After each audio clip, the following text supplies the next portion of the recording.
Mahalaya Pakshalu series introduction. Sakhi Soul Stories. Welcome to Sakhi Soul Stories, where women's voices rise in truth, devotion, and timeless strength. In this sacred series, we step into the holy time of Mahalaya Pakshalu, the fortnight of remembrance, gratitude, and blessings from our ancestors.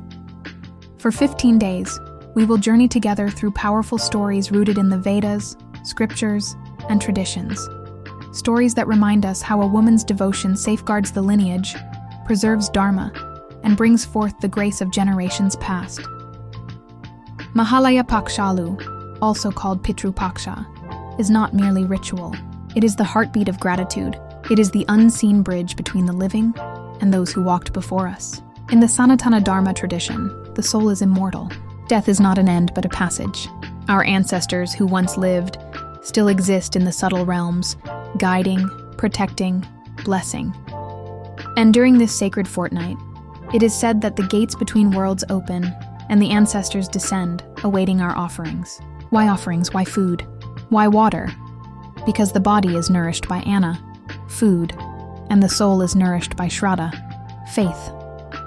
When we offer food, water, and prayers with devotion, it travels to the ancestors in subtle form, quenching their thirst, soothing their hunger, and strengthening their journey in the higher worlds. The Mahabharata gives us the story of Karna.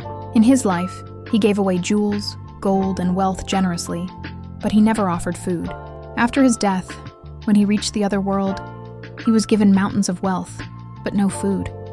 He cried out in hunger, and Yama, the Lord of Death, granted him permission to return to Earth for 15 days to donate food. Thus began Pitru Paksha, so that no ancestor should ever feel hunger again, and so that no living soul forgets the chain of love and duty to those who came before them. But more than rituals, Pitru Paksha is about remembrance. To speak their names, to recall their faces, to feel their presence, is itself an offering. Every diya lit, every morsel placed, every prayer whispered, becomes a message of love that reaches across time. And here, the role of a woman is sacred. The Vedas speak of the Gruhini, the lady of the home, as the keeper of Dharma. She is the one who lights the lamp, keeps the food pure, maintains the sanctity of the household. Her hands prepare the offerings. Her voice calls out the names of ancestors. Her prayers invoke blessings for children and generations to come. A woman is not only a daughter, wife, or mother, she is the living flame of the family's lineage. She binds the past to the future. When she performs rituals with devotion, ancestors are pleased.